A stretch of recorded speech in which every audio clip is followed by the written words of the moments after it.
Kids Radio. And listen, there are no people better on the air to give you the best in conservative talk than Sackhead Sean and Sackhead Clint. And we're working on the immigration papers for a certain other guy who happens to work here too. But for those who are tuning in around the world to the best in late night conservative talk, Sackheads Radio. Radio. Radio.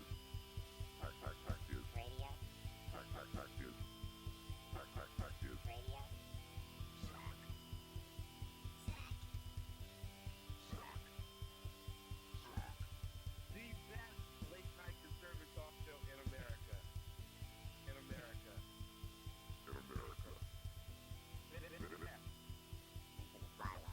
And in this web was a large, I'm pretty sure it was the biggest spider I've ever seen. Ladies and gentlemen, welcome to the Sackheads Radio Show on the March the 2nd, Hey, what time is it?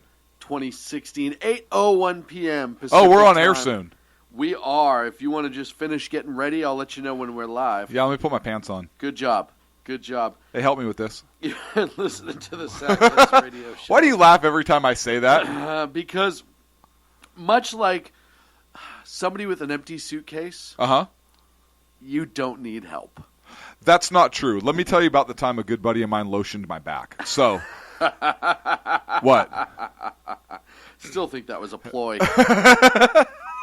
The weirdest part is... No, Sean, honestly, it's a brand new tattoo I can't brand reach. new tattoo. Can you get it before it dries out? This looks like crayon, Clint. Why is the marker smearing? Right. This is pages of a coloring book torn out and scotch taped to your back. I don't understand. So I do want to congratulate you. Me? Yeah. I promoted you to head bottle washer. You did. And I want to say my sincerest of congratulations. Thank you. You worked hard at it. And Thank you. You very much deserve it. Thank you. Welcome to the club. Thank you. Yeah, my traps are really heavy because you actually gave me like some of these weird insignias to put like on my collar, which I didn't know head bottle washer had. So like my traps But you are, had them upside like, down. Ridiculously heavy. I did, which is weird, and so I turned them. Yeah. So congrats to you, my friend. Thank you. Wow, chat room's filling up nicely. Thank you to everyone joining us in the chat room at shrmedia.com. Click live chat if you want to join the fiasco. Thank you to all of our friends who are filing in. We absolutely love you. Thank you to Ken McClenton for wanting everybody to be here with us. I miss Ken. And I was thinking about this as we were prepping for the show in our mass haste. Yeah. Ken has not called in a while. And I think it's because, so I was replaying the last several episodes in my mind, and I think it's because you are such a racist bigot, blatantly so, that perhaps he no longer feels welcome. I don't know, when you and David Duke endorsed Trump or whatever happened this week, I don't know. But I want to go ahead and tell you, Ken, I love you, my brother, Yeah. and I mean that in the brother sense, not in like the sense that Not you a people brother? say. Right? See, there you go, What do you Sean. mean you people? I'm talking to, I was pointing at you, like Oh. Irish people. Oh. But I miss you, and I hope all is well. Oops, sorry. Oh. I got excited. I thought somebody was calling in. No, actually, Ken just said you're a racist. I'm a racist? Oh, no, I think he was talking to me. No, he was talking to you. Yeah. I prefer the term bigot, by the way. The blatant Blatant bigot. That's yeah. right. It is. Or the raging racist. That's only when I'm angry. Right. Don't make me angry. Right now, you're becoming the raging racist, and this is what I'm talking to you about right now. Look, this is one, we're all for inclusiveness and diversity of opinion here, as evidenced by the fact that we pissed everybody in the chat room off last week when we said Cruz was a douchebag. And so I'm just going to fire that off right off the bat right now. And you, Sean, look, I respect your opinion. I respect the fact that you're a racist. And I love you as a person. And I'm not going to say that you're a problem or that you're an issue at all, because that would be assigning blame and that could be confrontational. But you're a problem. And that's all I'm going to say on this. Speaking of which, what was it, Saturday, I think, in Southern California, there was an immigration rally going on in Los Angeles. Oh, like bring them on in? I don't know what the rally was for. I think it was pro-immigration, but the KKK decided to show up. Now, I know you... How do you know this? I was reading... Oh, yeah, I was reading about it while I was in line. What? Seriously? I was. I was wondering why that bed sheet had 2 holes cut in it. I'm like, did you make a Halloween costume?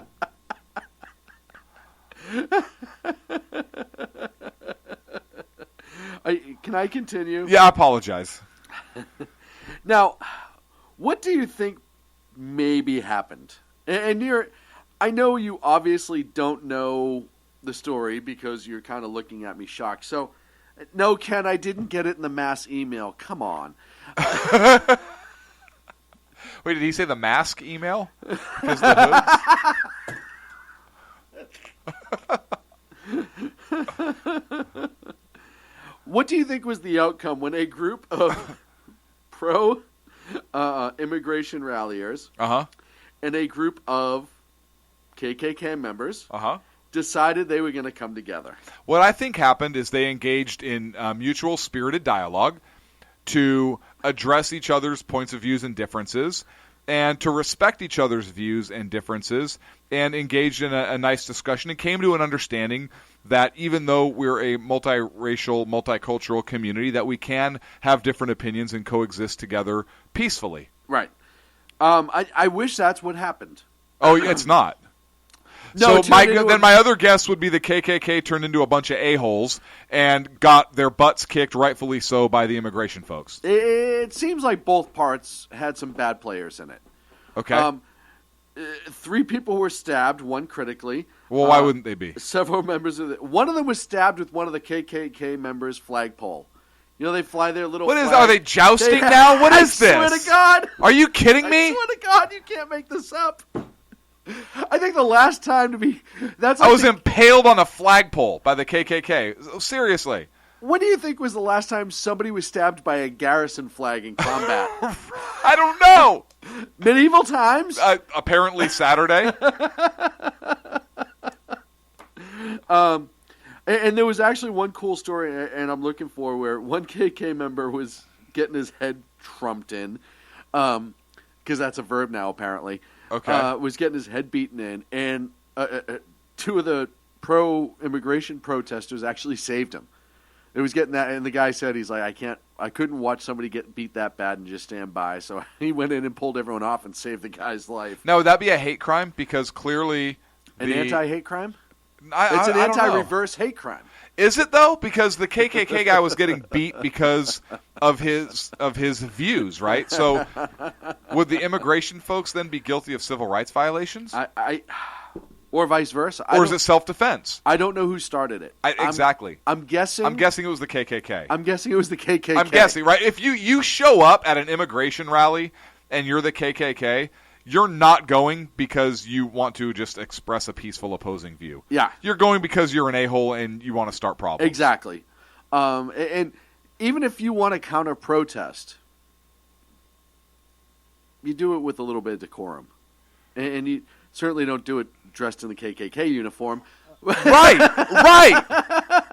I mean, clearly they were going to be jerks, right? Because I'm guessing that the immigration folks had the permit. It doesn't I'm get guessing. into that. From the gist of the story, what it sounds like, and that's even the if they case, didn't, right? if they were in a public park and it was either way, right? It doesn't need to happen that way. And I just think it's funny that it's 2 weeks in a row and we have 2 douchebag stories from the KKK, and then of course there's the Donald Trump getting the alleged support from David Duke, who I think was just doing that to destroy Trump. Because if you go back, and I know the audio for Trump looked bad, I had an earpiece malfunction, whatever. A couple years ago, Trump annihilated David Duke and the KKK in an interview, and he's obvious. Yeah, Trump is obviously not a supporter of the KKK. I don't think so. I don't think so.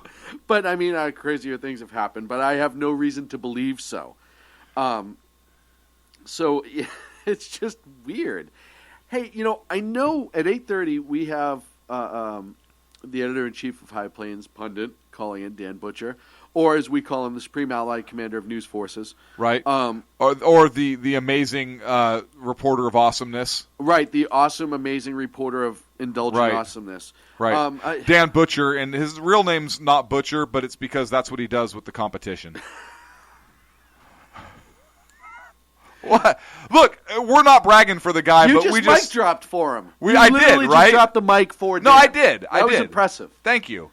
That was impressive. No, don't thank me. Thank him. It was. I actually appreciate you kissing his ass because I haven't done that enough lately. No, the guy. I have a tremendous amount of respect for the man, and I'm very appreciative for everything that he's brought and done here. He and Ken were both featured in a story from a Switzerland newspaper, a national newspaper, that was doing a story on conservatives. It was actually really cool. I couldn't read a lick of English. You couldn't read a lick. That's because you're from Boston and you don't even speak the language. True. Oh, by the way, prior to Dan calling in tonight, we had an agreement that every time we swore, he's got his mini fridge in the office stacked with beer. He'd take a drink. Are you fucking kidding me? I shit you not. That's balls. That is serious fucking balls. Yeah. I mean, he's going to bring it. So if you want to three right there. A very, very intoxicated Dan Butcher in about 20 minutes, stick right here on the Satcast Radio Show. Other cool news within our little family. So I just covered Ken and Dan. Why do you do that? Hang on. Why do you do that? Why do you minimize our little family? Why do you minimize? You do this all the time. Uh-oh, we're getting feedback. Ken needs to turn his radio down. We're getting feedback, Ken. Ken, turn it down. Did you turn it down?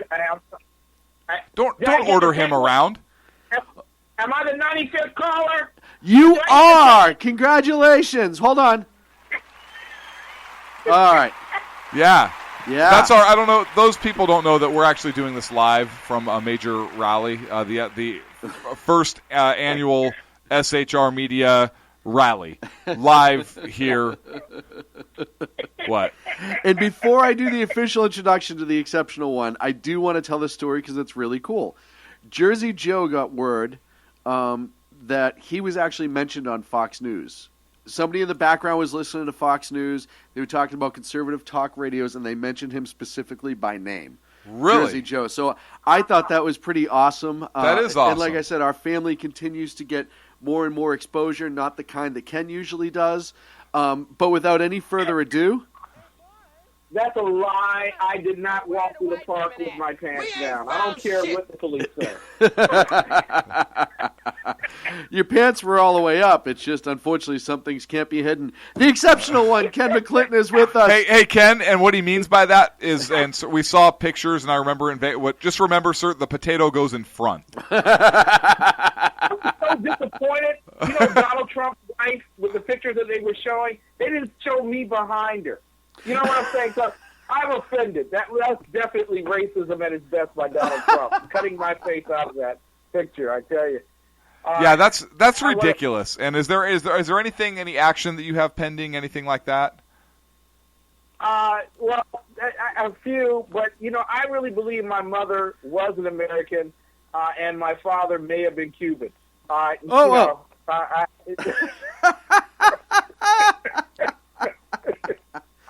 Oh, as always, it's an absolute pleasure to have you. And, of course, Monday through Friday, 6 p.m. Pacific, 9 on the East Coast, theexceptionalconservativeshow.com. Ken, who is just a monster of conservative thought and values and just a pretty damn sweet guy himself. We miss you, sir. We don't get you enough on the show. Well, I can be gotten. I'm sorry. I thought I was at the library in San Francisco, and I was waiting for the drag queen to come out and read to me. You were waiting for Sacco. I understand. Well, I'm just glad we're finally satisfying our EEOC appearances by having you on. Yeah. So we can check that off the box as far as things that we're in compliance with. And, you know, I understand that Dan Butcher will be on after this. and he will probably be on for an hour. So I am guaranteed at least 10 minutes, according to the EEOC standards, for a black conservative to be on your radio program. we have the minority of minorities right here. I mean, black, conservative, and you live in the belly of the beast. I mean, I can't even think. The only thing I think that would make you more of a minority would be if you like Lawrence Welk. I don't know what else there would be there.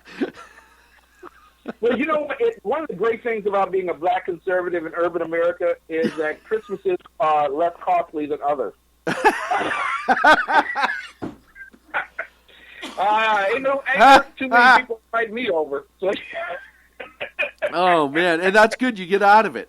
But seriously, am I still in the running for the bottle washer job? Because it's really getting tough out here, and I was thinking that after that first interview that I would have a second.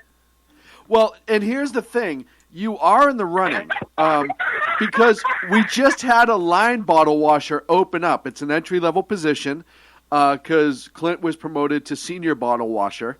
So, you're still in the running now. I have gone through and I started looking. I started looking at your resume, and I'm not going to lie. There was a young gal about 21 years old, Swedish, I believe, who also applied for the job. And you guys are close as far as experience, so it may come down to the wire. Yeah, because I'm overqualified because I spent a little time on the fryer. Right. See, yeah, I knew it. See, that McDonald's job really messed me up. How is everything going with you, sir? Everything's well with me, and I want to thank Dan Butcher for allowing us to anchor last night's electoral experience, the Super Tuesday event, in which Donald Trump did not pull out everything that was expected, and Ted Cruz did. So I think we're all satisfied on all accounts here. And the other little Cuban guy, who was playing the bongos, one in Minnesota. Ricky Ricardo. No, it's Marco Rubio. Marco. Polo. Lucy, I'm home. Listen, he's just going to be another unemployed Hispanic a little bit later on this week. So,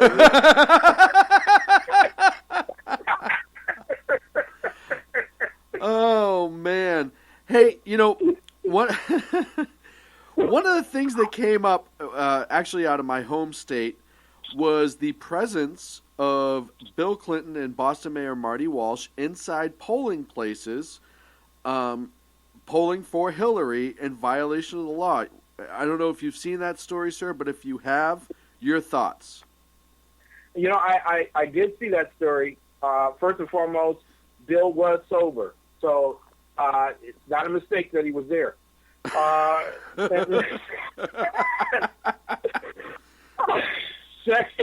Secondly, you have to understand that this is Massachusetts. It's the home of Boston.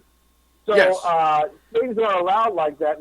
What was not caught on film was that he had the new Black Panther Party on the outside of the precinct, which guaranteed that no one on the inside was definitely going to vote for Bernie Sanders. So, right. That worked out well.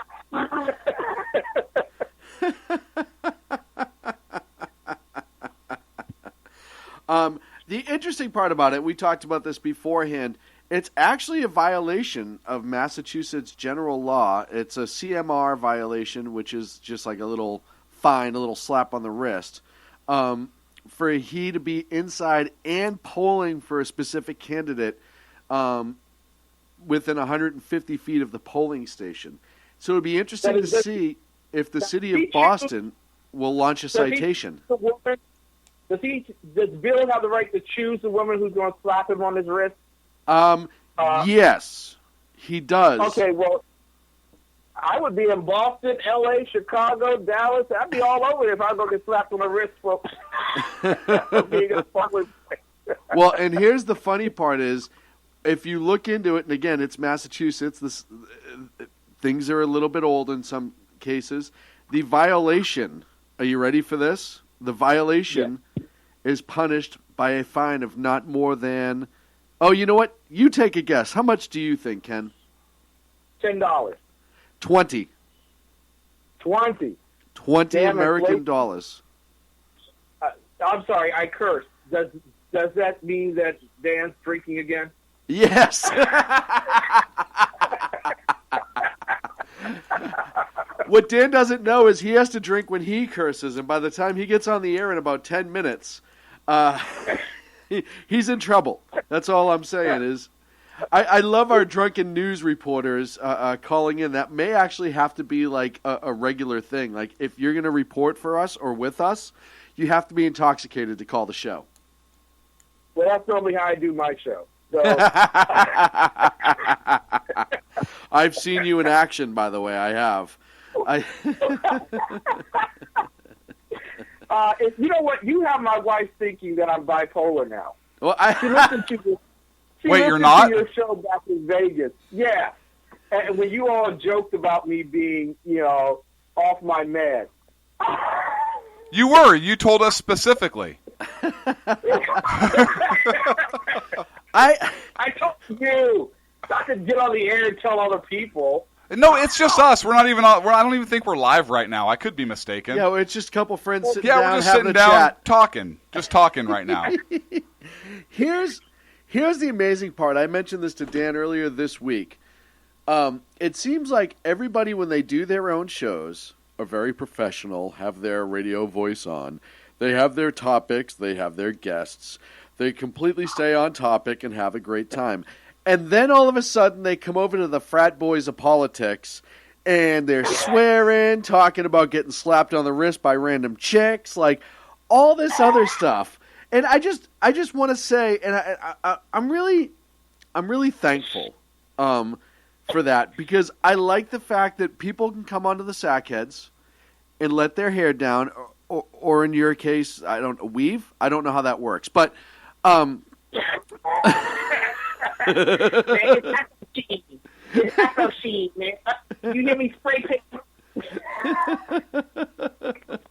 But jump on the Sackheads and just enjoy yourself, have a good time, cover some topics, but really feel like you're amongst family. And to me, that's a huge compliment, and I think Clint would agree with me with that. I think it's a big compliment. Absolutely. I'm a man of few words. Listen, once you get promoted to head bottle washer, you really got to be careful of what you say. And so I'm kind of learning this, because there's really more to lose at this point. Still open. He just said the job was still open. Wait up, brother. How did he get that gig? Don't go to commercial either. I do have a janitorial position that's opening up. Okay. Am I overqualified for that one too? Yes, that's why we'll probably hire you for it. Oh, thank you. Thank you very much. That should feed the 3 kids I have on welfare. Thank you. Who do you got coming up later on this week on theexceptionalconservativeshow.com? Well, actually, nothing. I'm off the air tomorrow because I'll be headed to Cary, North Carolina. Yes, the metropolitan complex known as Cary, North Carolina. And there, Institute will be hosting the Conservative Leadership Conference, and I will be there, and I will be covering that particular event. I will not be at CPAC because gosh knows where they hide all the conservatives. But maybe they're up in Cary, North Carolina this time around, and so I'll be down there on Thursday on. I'll be back on the air on Sunday for an American Conservative Exploration of the Inspired Word of God at 7 p.m. So thank you all so much for allowing me to come on your air and to promote the principles of Christianity, conservatism, capitalism, and constitutionalism with the funniest men on late night conservative talk. You guys need to definitely be on a network somewhere. We are. We have our own. That's what we did it. Sure. That's what the chicks dig, man. Keep using it. I tell chicks I have my own network, and man, are they impressed.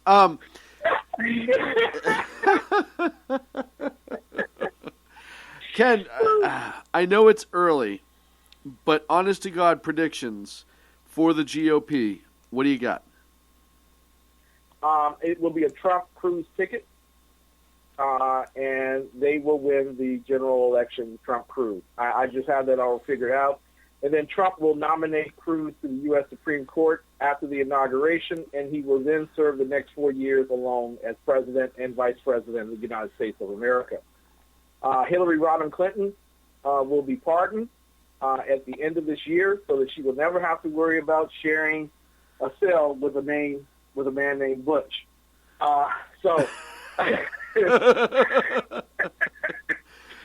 And Bernie will go back to doing what Bernie loves doing best, making jokes at the old folks' home. So that's the way it's all going to spring out at the very end of this year. I do, and you know what? Clint's been saying it. I know you've been saying it on your show a bunch of times. I really think that she will get an indictment and then pardoned. Yeah. I absolutely agree with you. I don't think it may come before the election. I don't think she'll be eligible to run. I really don't. Well, she'll be eligible to run again, but then again, with those cankles, she's not running anywhere anytime soon. Yeah.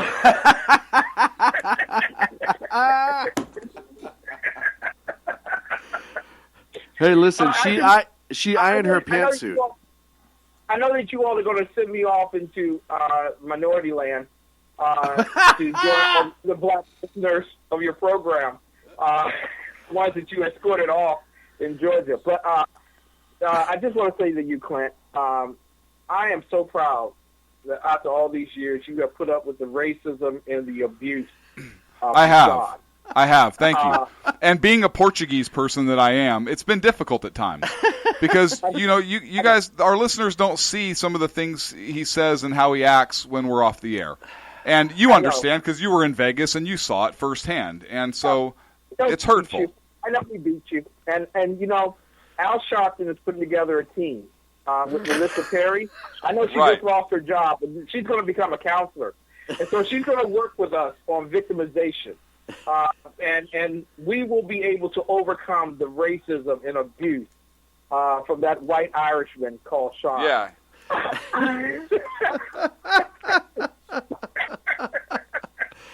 Ken McClenton, the exceptional conservative. Sir, I welcome you onto the bus, and there's a nice cozy seat all the way to the back for you. Thank you. Thank you. And I know you have to pay because I'm coming on the back door. Actually, no, you have to pay twice. Because honestly, you get the free relaxing hum of the bus engine. He gets a Hummer, is what you're saying. Yes. Right. Free in the back. Ken, I love you all.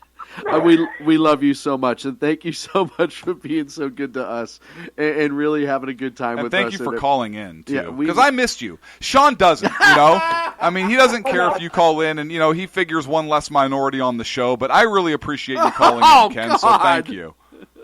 I'm glad you reached out to another Irishman because I'm Irish as well. I know you are. I know you are, Ken, but thank you. Oh, it never ends here. Ken, make sure when I get off there, I swear the next whiskey shot I take as an Irishman is to you, Clint. Thank you. I need a shot of whiskey right about now, too. I'm not going to lie. That's why I actually 2 bottles ago. So this was for you. Thank you. Much love to you and your wife, Ken. Thank you so much. Oh, Lord. I love the fact that I get abused on my own show. I think this is amazing. It's our show, and since I'm also doing the abusing, I'm getting great pleasure from this. Our good friend, the exceptional conservative, Monday through Friday, except for tomorrow night, this week, the one time he actually misses a show, right here on the SHR Media Network. We're up against a break. When we come back, The second best newsman in the business, El Duce himself, Dan Butcher, will join us. We're going to talk about Super Tuesday. He's got a bunch of stuff for us. It's going to just sit down, strap in, and get ready for the Sackheads radio show right here after the break. Oh, you don't have anything to say this time? No. Oh, wow, that's a shock. Conservative media done right. You're listening to the SHR Media Network. Times are dark. The people misled by corrupt politicians, lied to by establishment media, and deceived by the false messages of Islam. A nation in confusion needs a guide. It needs a man with a cane. I'm Dave Milner. Join me on Spreaker, SHR Media, High Plains Talk Radio, Live Rebooting Liberty, and YouTube for a unique brand of commentary on the unpleasant blind guide. Because truth is not always pleasant. In a world controlled by corrupt politicians, You got a business. You didn't build that. a team of ordinary men emerge from the ashes to give voice to the voiceless and hope to the hopeless. Sackhead Sean. Dude, I'm not saying cow for the stupid pro. Sackhead Clint. All good friends of ours usually show up drunk. Also starring Sacco as the producer. I'm a little bit drunk, 'cause I'm drinking. They are the Sackheads Radio Show. Every Wednesday at 8 p.m. Pacific on shrmedia.com.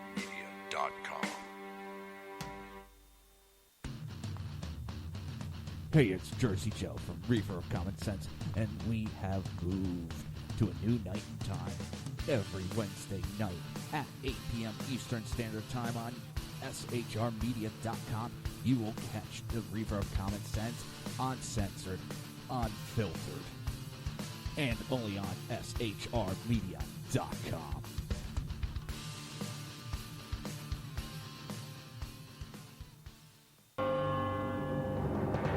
Hello, I'm Matt, a student at Hillsdale College. Here is Hillsdale President Larry Arnn on the continuing relevance of the Constitution. Many argue today that the Constitution is outdated because it addresses problems peculiar to the 18th century. Some parts of the Constitution do read rather quaintly. Consider the injunction against titles of nobility in Article 1, Section 9 of the Constitution. But is that so outdated?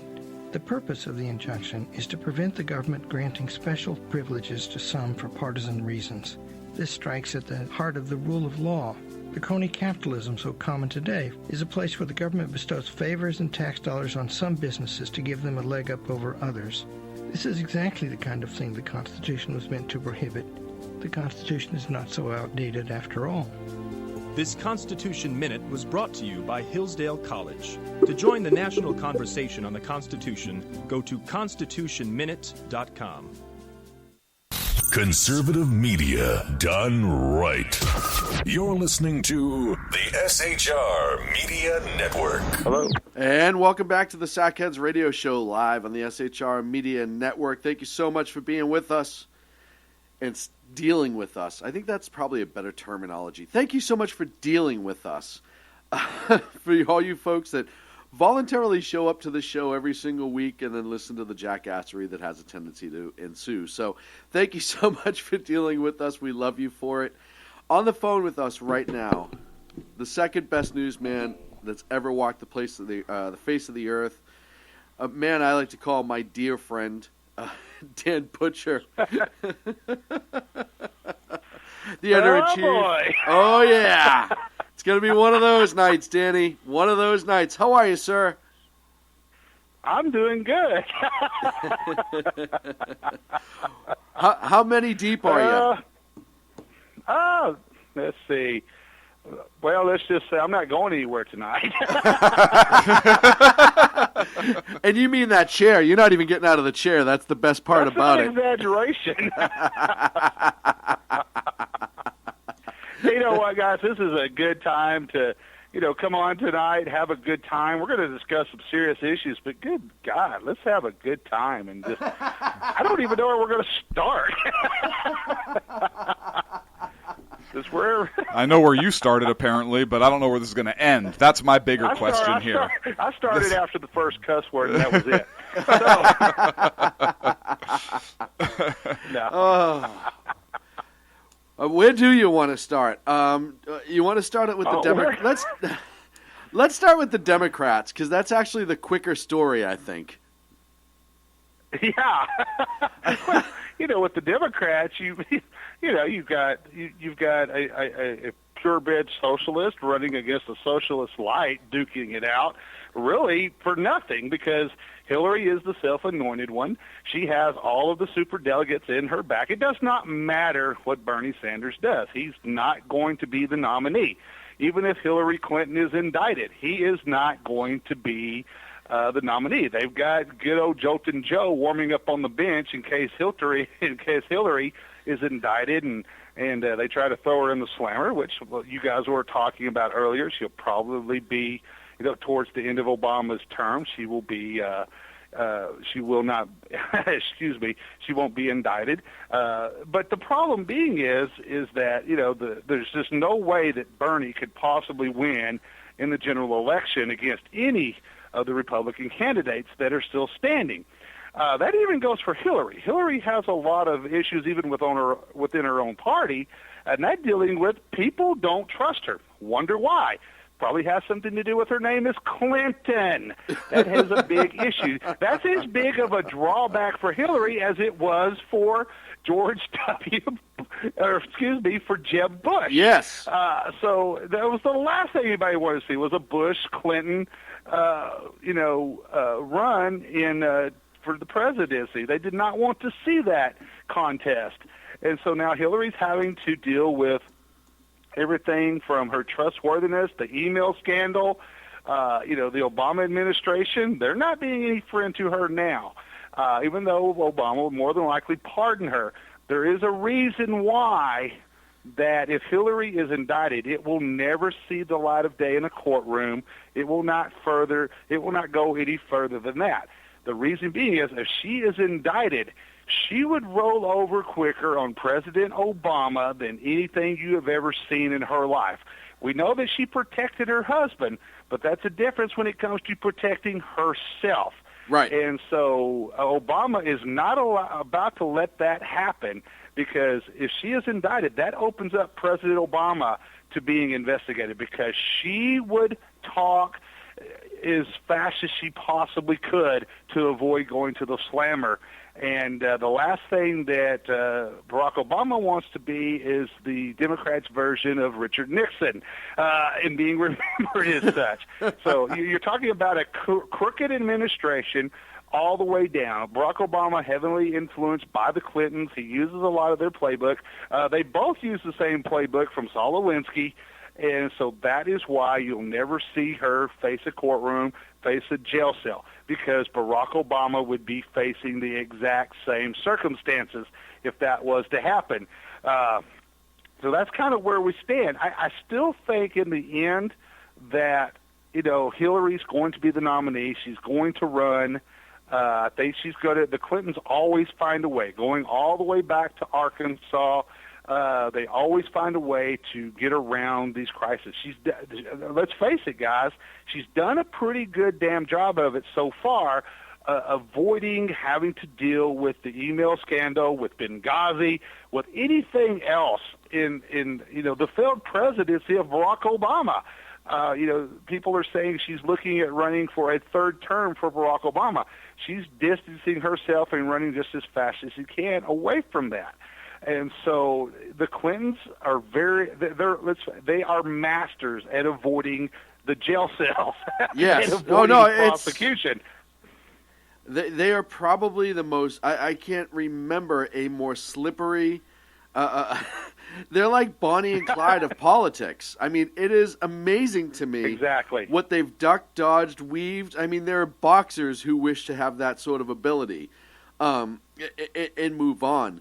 The only thing, and I've said this before, is if they start going after some of her helpers, aides, what have you, yes, and they push it over the top, you may get one of those people to break. Now, I'm not saying that she won't be pardoned, because, yeah, she will be pardoned. But one of those people may very well break to protect their own hide, because they know they're not going to have the same legal protection. They're not going to have the same media protection as Hill Dog does in Bubba. So you could very well see that they all of a sudden offer maybe amnesty to one of her aides to have her saunter out and go from there. Probably the one aide that would have the most damning information on Hillary Clinton at this point is the one that's been by her side for the last 2 years. And, of course, and that's Huma. Exactly. And how funny, I still think it's just ironic that, you know, that she's married to Anthony Weiner. We can go through all the Weiner jokes we possibly can later. But since you like to make lots of dick jokes on the show. Hang on. I'll make a Weiner joke right now. Sean. That's my Weiner joke for the night, Sean. Well, did you see that DOJ granted immunity to one of the Clinton staffers? No, I have not. Oh, I knew that they were, at this point, they were starting to do the initial investigations of Hillary's former staffers. So Brian Pagliano, you're going to see a lot more of that, Clint. You're going to see a lot more immunity being offered to a lot of her staff members. Yeah. In exchange for their testimony. Of course, that's common practice when you're dealing with this type of investigation. So this is they don't Brian want to be prosecuted either. Brian Pagliano is the one that the FBI secured the cooperation of. And he worked on the 2008 presidential campaign, and I think he's the one who set up the private server, isn't he? Yes, he is. He is the one that directly put the server in the bathroom. So he's going to be cooperating, apparently. Is that you know, all of the Obama's crap is in the bathroom in the server. I mean, come on. But you know, but Clint is right on with this. You're going to see more and more of this. But here's the thing. I saw a deal today. One of Bubba's former victims came out, one of the beauty queens, talking about, how dangerous it is to speak out against the Clintons. They destroy your lives. Look at what has happened to Kathleen Willey right now. Kathleen Willey, of all people, she's fighting to save her house. There's a GoFund going on to help her pay her mortgage. That is what the Clintons do to people. They completely ruin and destroy them. And now the question is, will they be able to do it this time? I think there is just too many people out there that maybe they won't be able to. But will they be able to do it in time? Will they be able to get the testimony that is actually damning, that could be used to convict Hillary? I don't think so. I don't think they're going to get there in time before. I think you're going to see somewhere in here, Barack Obama is going to stand up and claim, guess what, ladies and gentlemen, presidential privilege over a lot of Hillary stuff, especially a lot of these classified emails that have been deemed too damaging to release. There's a reason for that. I think a lot of those pertain directly to the White House. This isn't a conspiracy theory. To say that Barack Obama and Hillary Clinton weren't communicating with each other via this server, via emails and texts and what have you, is absolutely ludicrous. It was a common practice to be in direct link with the Secretary of State that way. It's just like it was completely ludicrous for Hillary Clinton to say that she had no way to be in contact with Ambassador Chris Stevens before he was dragged through the streets and murdered by a radical Islamic mob. It's bullshit. Is what it is. You should have another drink. You should have another drink because you count. This is what's funny. Sean was talking about me. He noticed this on my own show that sometimes when I get riled up, I let loose, and probably we will do that tonight. But the point being is before I just do not see President Obama letting it get that far. I don't see our current Attorney General letting it get that far. They're not going to let Hillary Clinton get anywhere near a courtroom, anywhere near being prosecuted. And bottom line is, it will come down to the point where they will claim executive privilege in order not only to, it will not be to protect Hillary, it will be to protect President Obama. I agree. It's self-serving in preservation. That's going to be the interesting portion of all that. Bernie, when do you think he's going? Because I'm thinking nowhere. No. I'm saying, when do you think he's done? I can't imagine that the money after Super Tuesday is going to keep rolling in like it was. And he still, listen, he won, what did he win? Oklahoma, Minnesota, and then Vermont in the Midwest, Colorado. Outside of that, I can't imagine that he's going to be in this race for this much longer. Bernie Sanders could win every single remaining state in every single primary, caucus, etc., moving forward with the Democrats. And he would still not win the Democratic nomination for president because all of the delegates, especially those super delegates, are in Hillary Clinton's pocket. The system is rigged on the Democratic side to prevent the likes of I guess you could call Bernie Sanders the version of a Democrat a grassroots movement, if you want that. I think a lot of people smoke way too much grass that are supporting him. You saw that definitely with him winning Colorado. Yeah. Oh, yeah. But anyway, the point being is that... I think that was a blunt in every pot. I think that was his... Yeah, exactly. Bernie is sticking around long. I don't think Bernie thought he would get this far.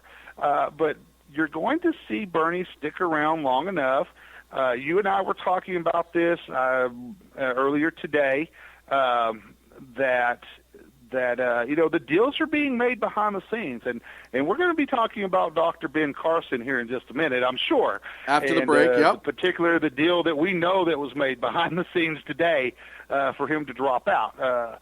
But I think Bernie is waiting for some type of deal to be made behind the scenes, promises to be made, and this is typical in every presidential race, every presidential contest. You're going to have those behind-the-scenes deals. Bernie wants to be promised something. He's got a pet project. He wants to be in an administration. He wants to be able to do something because Bernie talks a lot, but one thing about Bernie Sanders, and you and I have talked about this before, is that he's a pretty open book. You pretty well know where he stands. He truly believes in what he's talking about. He does not shy away from the fact that he is a devout socialist. And he truly believes everything he talks about. So there's going to be some guarantees in there for some of his pet projects, some of the agenda that he has introduced in spending $17.5 trillion on social programs in guarantee that he will support Hillary Clinton in the general election. So I think somewhere after probably around the 1st of April, we will start seeing that deal made, because at that point in time, that's also when we're going to see the field narrow down for the Republicans too. We're going to get to that point where, okay, it's time to start backing that particular one candidate with the money, with all the support of the party, so that we can start running against who's going to be the other party's candidate. And you already started watching. It was very interesting to watch the different takes and conversations people. Hillary Clinton during her victory speeches last night, all of her attacks were directed towards Donald Trump. Bernie Sanders was talking, hey, it's a great thing. We've got a movement going. That's what he's all about. He's got a movement going. That's what he wants to continue. On the Republican side, you had Donald Trump have a news conference. Yeah. Ted Cruz comes out and gives a speech. It was a different speech for him. It wasn't a long-winded speech like we've seen in the past. I think a lot of people following me on social media yesterday know that that, I was following the campaign in Houston yesterday, and I got sick and tired of every damn time I heard him say that I am the only one that can beat Donald Trump. Okay, well, you know what? That's true. You have beaten Donald Trump in some of these races, but somebody's going to beat Donald Trump. Hell, Marco Rubio beat both of you in Minnesota. Take it for what that is, but that did happen. Well, Marco Rubio can make the claim, hey, I beat both of you. But then Marco Rubio goes on Fox News and gives an interview. So it was interesting to see, the different takes on everything. But, summing up the Democrats, right now, people are really criticizing the Republicans right now for, they're saying the Republicans are infighting, this and that. Certainly we've had the lines drawn. We've got the people, we've got everybody, we've got everybody supporting Trump, and then we've got everybody hating Trump in the Republican Party right now. Let's face it, that's the two lines that have been drawn. Everybody that loves Trump, everybody that hates Trump. I hate to tell you this, ladies and gentlemen, eventually everybody is going to have to cross over to the I love Trump bandwagon, because we're really going to find out here, because what we've got coming up now are the winner-take-all states. Yep. And if Trump starts dominating there, it's over. If Cruz can squeeze out some victories there, I don't think Rubio's going to be able to. But if Cruz can squeeze out some victories in these winner-take-all, well, then we've got a race, folks. We've got a race. And then we're going to have a race all the way to the convention, and that'll make the Texas convention here very important, which is the convention just a month before the national convention. But bottom line is, if Cruz can win some of these winner-take-all states, then we've got a race. So if he can't, I have a theory. His Southern strategy's blown up completely in his face right now.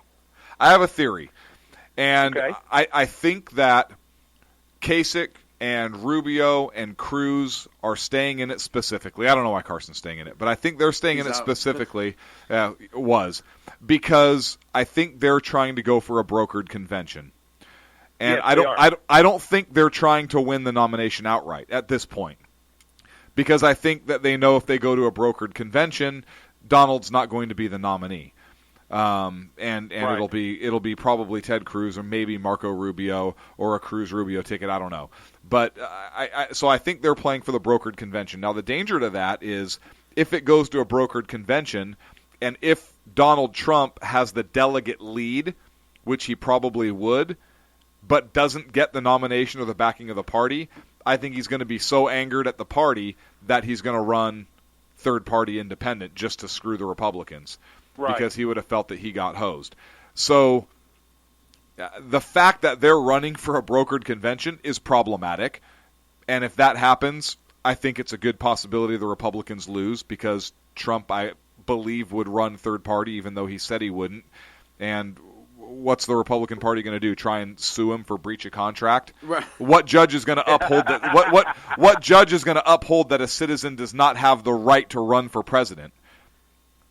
I don't know of one. So, and how does that make them look if they're going to try and? So, anyways, I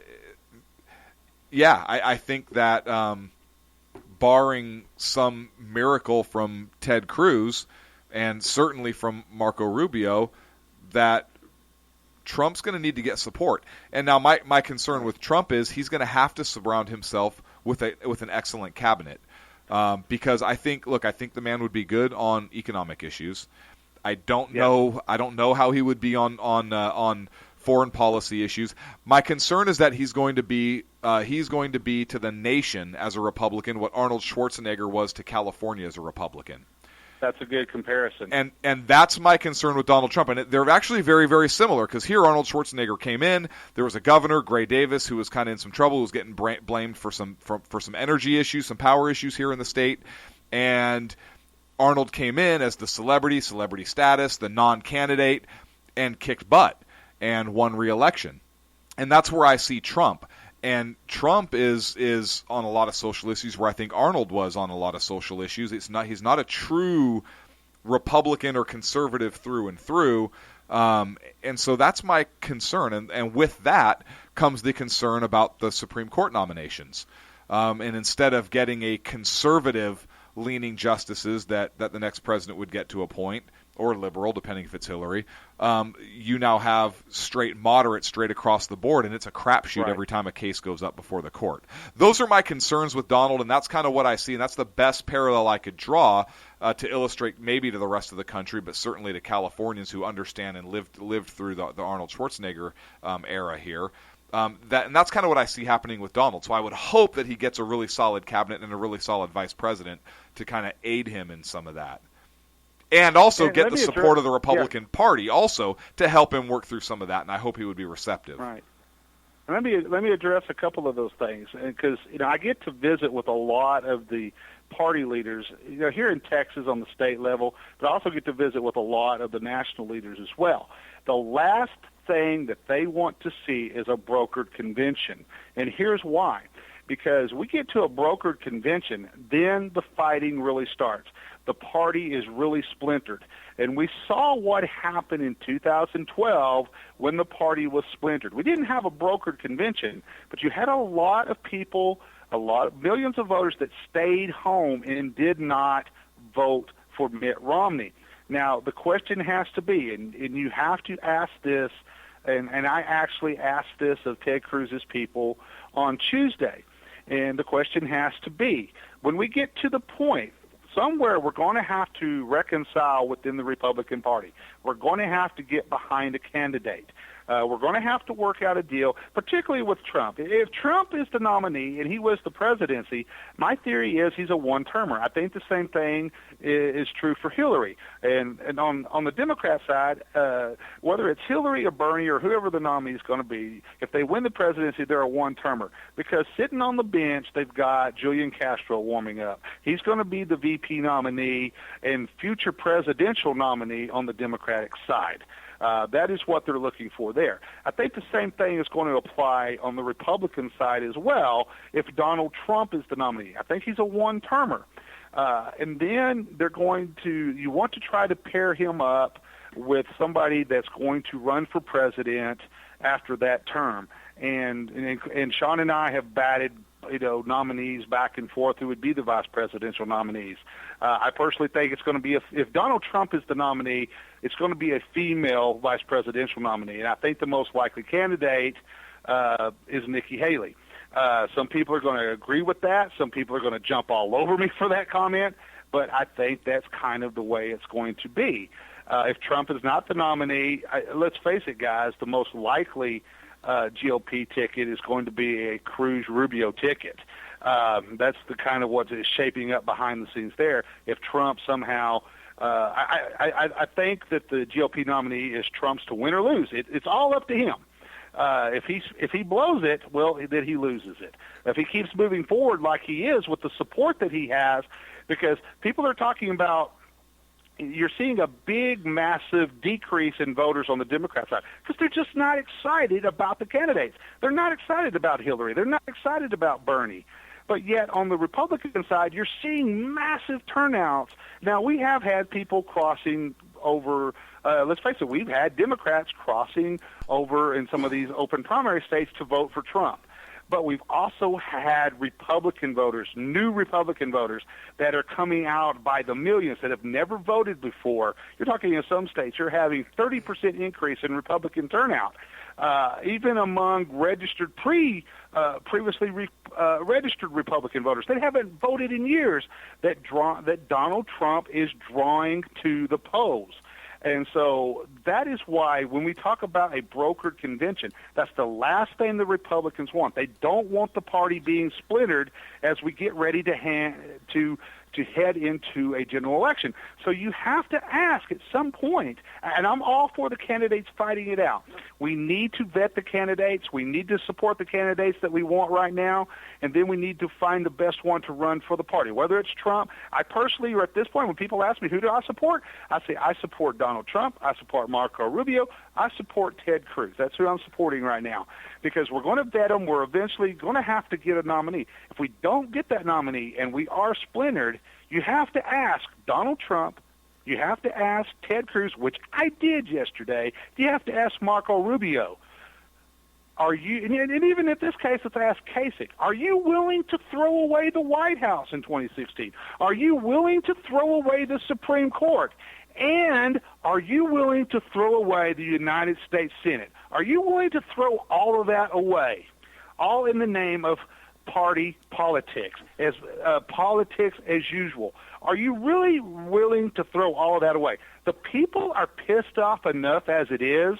If you let that happen within the Republican Party is done. It is finished. You will see a massive breakup of the Republican Party. You will see a more a leftist version of the Republican Party. You will see a second version that will be a conservative version, and then you will also see all of the libertarians that have remained with the Republican Party, that have voted with the Republican Party. You will see them split away. So, for everybody out there, that we have all of this infighting, all of this bickering back and forth. You know what? It's all right to discuss the candidates. It's all right. You know what? Let's have a nice friendly argument. Tell me why you support your candidate. Tell me why my candidate is an asshole. You know, tell me why my candidate shouldn't be president. But bottom line, at some point, you know, this is where Dr. Carson is right. At some point, all of the candidates are going to have to come together. All the Republicans are going to have to come together, not just for the betterment of the party, but for the betterment of the country. It goes further than this, than just throwing away the Supreme Court, the United States Senate, and the White House. Are you willing to throw away the United States of America? Are you willing to throw the United States I'm sorry, of America I thought you were asking me. down the garbage chute for your children, for your grandchildren? You know, I call BS, guys. At some point, they're going to have to say, you know what? I'm going to have to get over my little self-pride here and move forward. Figure out how to do this and get it done. Here's the scary part, and here's where I understand exactly what you're saying. We're up against a break, but I want to leave with this thought. Yeah. This is going to light the NSA and the FBI and the CIA up, and they're all going to start investigating us. Here's so that's one way. Another thought, though, is, hey, let it go. It's a shame we're even at this point, and maybe it's time the tree of liberty is refreshed with some blood of patriots. And I'm not saying I ascribe to that policy right now, but I'm saying that is a thought that's out there and can also come into play into some folks not really wanting to compromise. So chew on that for a little bit, and we'll catch you on the other side of the break. We'll be back with... How about that for dropping a bomb? Yeah, no kidding. Then we're going to go to break on that, you right? Jerk. Hey, it's called a hanger. You're used to doing it on the toilet. This is in radio, okay? We'll be back on the Sidecuts Radio Show with Dan Butcher from High Plains Pundit right after this. I need a drink. Conservative media done right. You're listening to the SHR Media Network. Times are dark. The people misled by corrupt politicians, lied to by establishment media, and deceived by the false messages of Islam. A nation in confusion needs a guide. It needs a man with a cane. I'm Dave Milner. Join me on Spreaker, SHR Media, High Plains Talk Radio, Live Rebooting Liberty, and YouTube for a unique brand of commentary on the unpleasant blind guide. Because truth is not always pleasant. In a world controlled by corrupt politicians, You got a business. You didn't build that. a team of ordinary men emerge from the ashes to give voice to the voiceless and hope to the hopeless. Sackhead Sean. Dude, I'm not saying cow for the stupid promo. Sackhead Clint. All good friends of ours usually show up drunk. Also starring Sacco as the producer. I'm a little bit drunk, 'cause I'm drinking.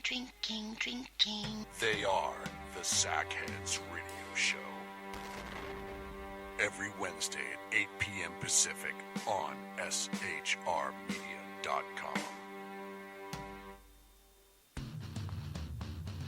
Hey, it's Jersey Joe from Reefer of Common Sense, and we have moved to a new night and time. Every Wednesday night at 8 p.m. Eastern Standard Time on shrmedia.com, you will catch the Reefer of Common Sense uncensored, unfiltered, and only on shrmedia.com.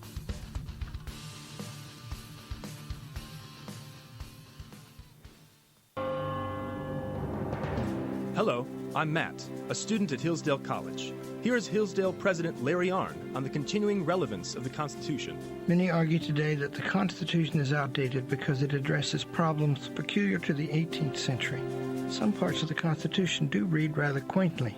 Consider the injunction against titles of nobility in Article 1, Section 9 of the Constitution. But is that so outdated? The purpose of the injunction is to prevent the government granting special privileges to some for partisan reasons. This strikes at the heart of the rule of law. The crony capitalism so common today is a place where the government bestows favors and tax dollars on some businesses to give them a leg up over others. This is exactly the kind of thing the Constitution was meant to prohibit. The Constitution is not so outdated after all. This Constitution Minute was brought to you by Hillsdale College. To join the national conversation on the Constitution, go to constitutionminute.com. Conservative media done right. You're listening to the SHR Media Network. And welcome back to the Sackheads Radio Show live on the SHR Media Network. On the phone with us is the editor-in-chief, High Plains Pundit, Dan Butcher. Dan, sir, thank you so much for sticking with us. Oh, you bet. Before we went to break, we were talking a little bit about Trump, and you were saying that everyone has to kind of get together if we want to save what we have. And then Clint decided that it was time to throw the Hail Mary for the section and talk about the complete breakdown of essentially our republic should it not happen. Your reaction to Clint's statement? Well, let me ask you this, guys. Did you guys? And I kind of missed the first minutes of the show, and this really demonstrates the complete breakdown of what's happening in our country. And I know that Ken mentioned it kind of briefly about the San Francisco drag queens in the libraries in California. Did you guys discuss that story at the beginning of the show? No, we were. Sean was there. Listen, we have an unconfirmed report that Sean actually. So I don't know if you guys know this. We actually have a man in San Francisco, and it's Sacco, and Sacco may have had an assignment, and I'm just going to leave it at that. I'll let your imagination just wander. Well, let me tell everybody about this story real quick, because we always have to have this type of story on Sackheads. It just fits right in with the show.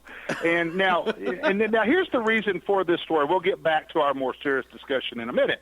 But everybody knows that I often mess with Sean during the show, sending him completely and absolutely bogus stories, ludicrous stories, just to kind of throw him off for a minute.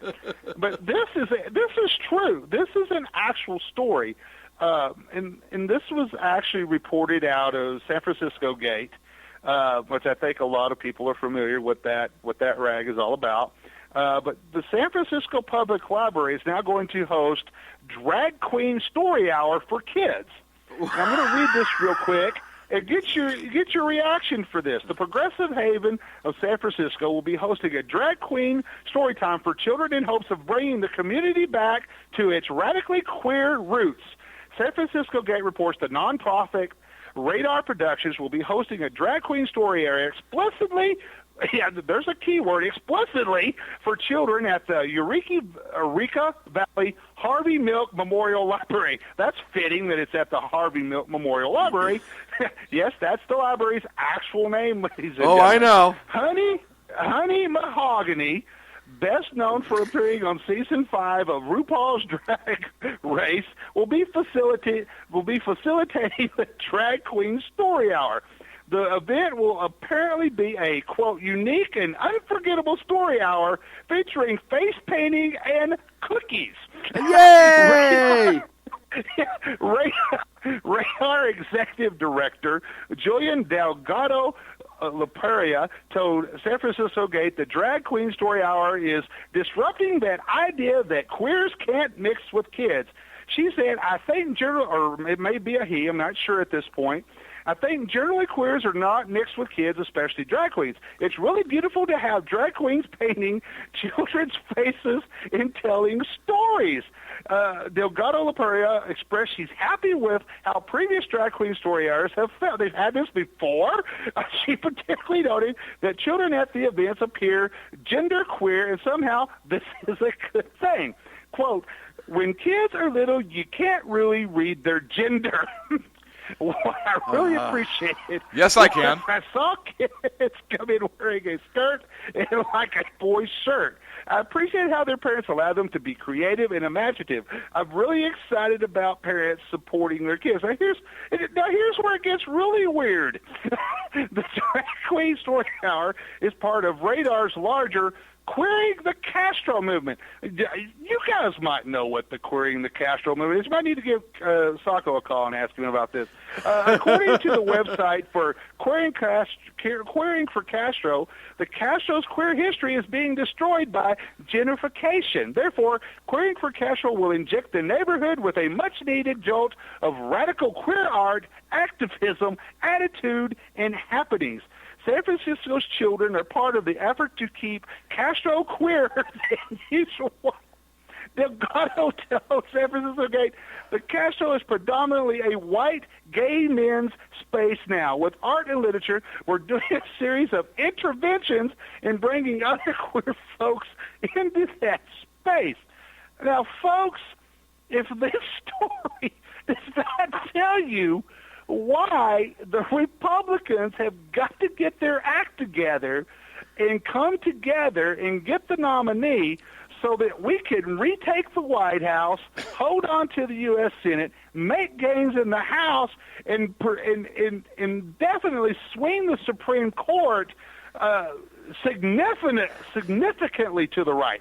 Not just a 5-4 majority. We need a 6-3 majority on this court. Well, look, this if is you what want, it's about right here. If you want to focus, steroids, if you want to focus small and say 6-3, that's fine. I'm going 9-0, but that's just me.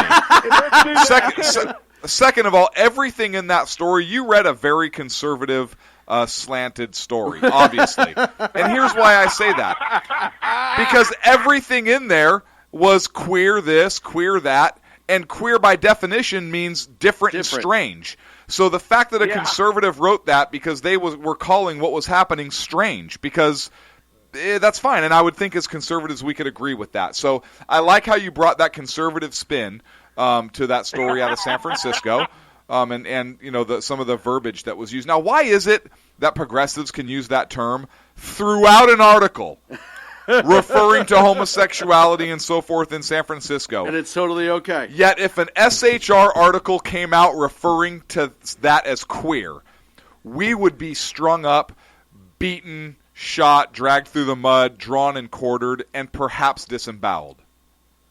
Some of the worst hate mail and threats I have ever gotten is using exact quotes, using exact language, using their own language, their own thoughts, their own ideas, their own beliefs in a news story and turning it on them. Yep. They don't want you to absolutely see the truth. They don't want you to know what they're all about. Folks, this election in 2016 is more than just about regaining the White House. It's more than just about defending the Supreme Court. It's more than just about defending the United States Senate, the House of Representatives. It's about the very moral fiber, the moral anchor of our country, to protect it against a progressive plague. Folks, if you want to go out, and I'm going to talk to everybody right now, particularly all you young folks out there that have nothing but brains for mush, that you have been indoctrinated at some liberal university across the country into believing that the likes of socialism and progressivism are a good thing. This is what we're leading to, folks, moral decadence. You want to talk about the destruction of our country, that's where it's going to be. It's going to start with the destruction of our families. It's going to start with the destruction of then lead to the destruction of our communities, to our states. Look at what's happened in Detroit and other liberal baskins across the country. They're not really baskins. They're basket cases. Liberal waste dumps that this type of stuff is taking hold. This is what's going to happen across the rest of the country if the Republicans do not get their act together. At some point, Ted Cruz, Ted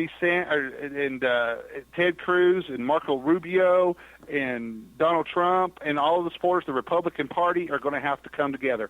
All of us in the conservative movement, we're going to have to come together with the libertarians in the Republican Party, with the rhinos, with the establishment in the Republican Party.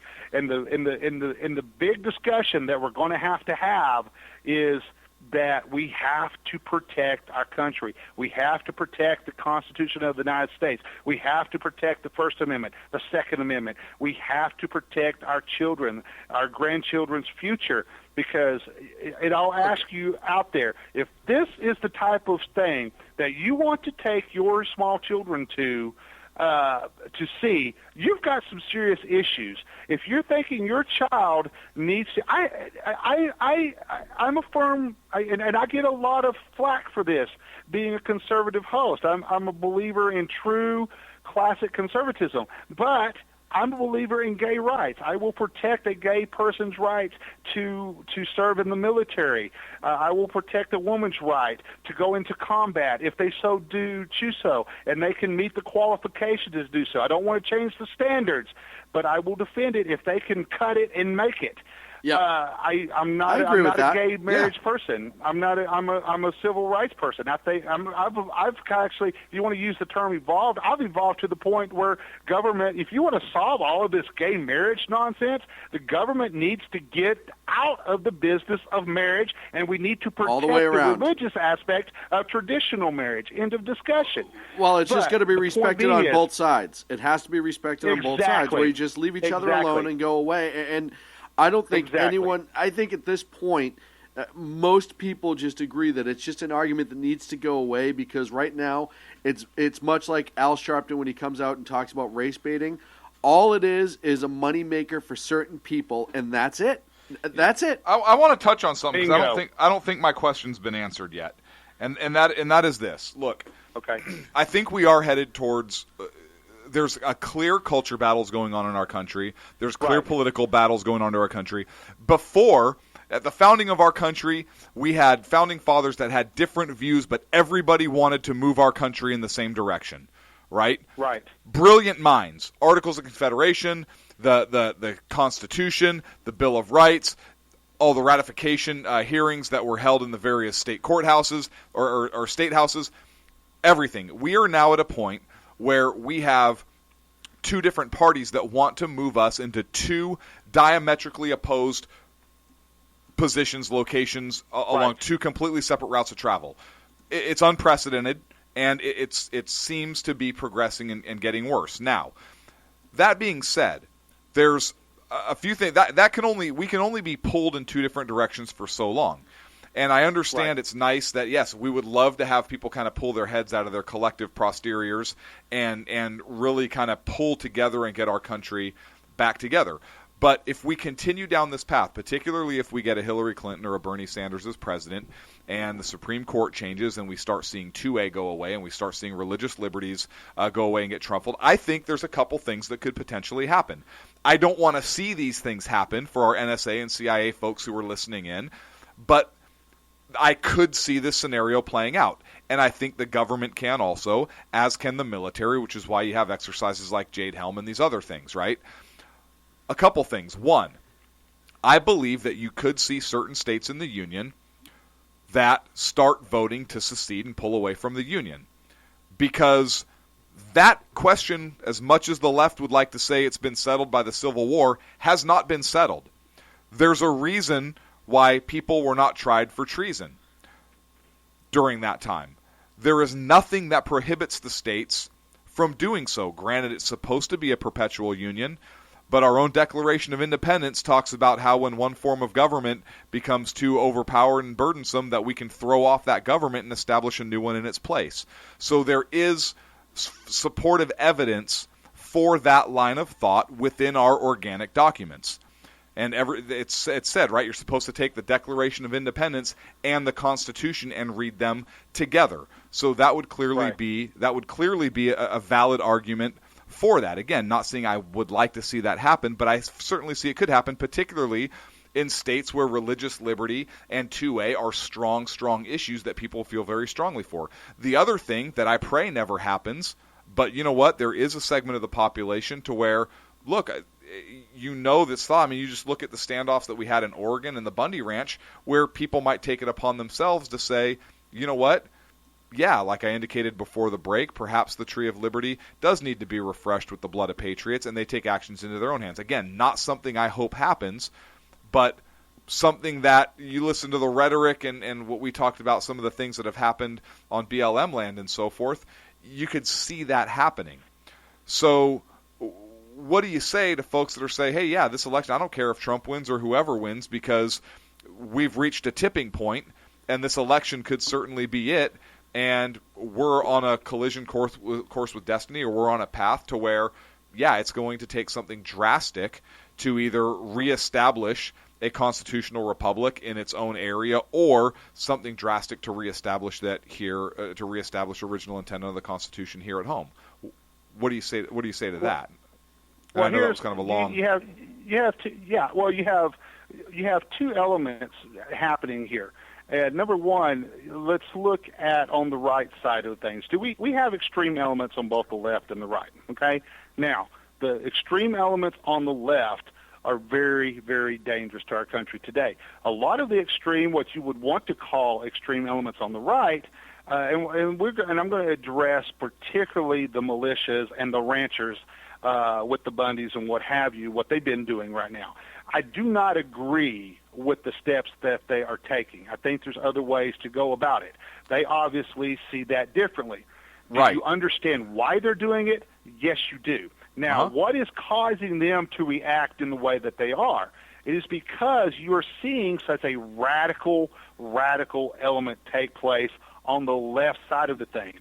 Yep. These would be the folks that Bernie Sanders and Hillary Clinton are catering to. This is why I constantly say that Julian Castro and his twin brother Joaquin Castro are more dangerous to the United States than the Castro brothers in Cuba are. Their mother Maria was one of the founding members of the Raza, which is one of the most militant leftist organizations we have in our country. So let's look at the leftist organizations and what they're trying to accomplish.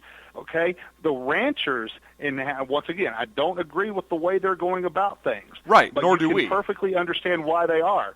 But what they're trying to accomplish is to keep our country from being overthrown. Okay, versus what you're seeing on the left, with the likes of Calypso Louis and the Nation of Islam, what you're seeing with all the race baiting taking place with Al Sharpton and with Jesse Jackson, what you're seeing with the Black Lives Movement, what you're seeing with the new Black Panthers, what you're seeing with La Raza, what you're seeing with the infiltration of radical Islam into all of these elements. What you're seeing with the rise of the Nazi Party in our country again, with the Communist Party in our country again, all of those organizations have one thing in common versus what you're seeing with the ranchers and the militia and some of these other type groups. They're not trying, the ranchers and the militia, they're not trying to overthrow the government. They're not trying to do away with the foundation of our country. They're not trying to throw away the Constitution of the United States. They're not trying to overthrow the government. All of these leftist organizations, every last one of them that I mentioned, that is their ultimate goal. Yep. They are very dangerous. They are very radical. And that is what we need to be talking about, the radicalization here in our own country.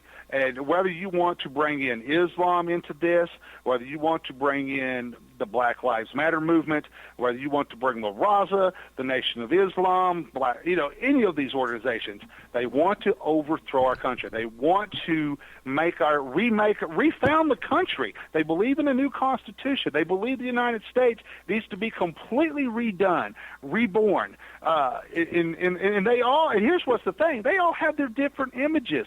This is what makes. This is what there's a difference between gay rights activists and militarized gay rights activists that are very, very dangerous individuals. But when you're talking about President Obama was influenced and Hillary Clinton by Saul Alinsky, they have direct connections to the Weatherford Underground from the 1960s. You see all that radical movement now trying to take hold with progressivism in our country today, and that is one thing why Donald Trump resonates so well with a lot of people.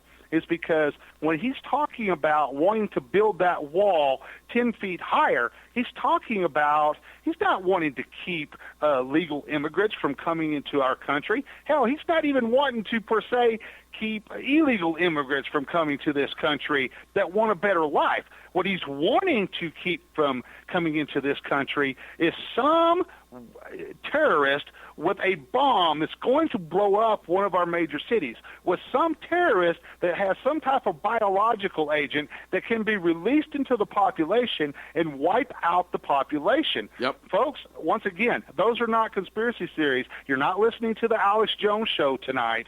You're listening to true hard fact. This is stuff that could actually happen. And it's the conversation that we need to have. That's the conversation that Donald Trump is having with a lot of people, whether you like him, love him, hate him, or whatever. The one thing that he has done in this presidential race is he has brought a lot of these discussions to the forefront. Now, how do we address these conversations? We talk directly with our candidates. You and I get together and we talk to our audience tonight about these subjects so that they can go out and talk to other people about this. You sit down at the dinner table and talk about it with your kids. If you want to have an interesting discussion, sit down with my 5 children sometime. My own daughter tonight got into a discussion and completely owned a group of individuals with the discussion that she had. That is what we do. We have to influence our young people. We have to get out and talk with people, get the truth out there, get the correct information out there. We got to quit the bullshitting. The bullshitting is what has gotten the Republican Party in trouble for so long. They usually have the best ideas and the solutions to save our country, to protect our country. But the problem being is we have screwed it up for so long that we get laughed at. We get made fools of. We're called bigoted. We're called racist.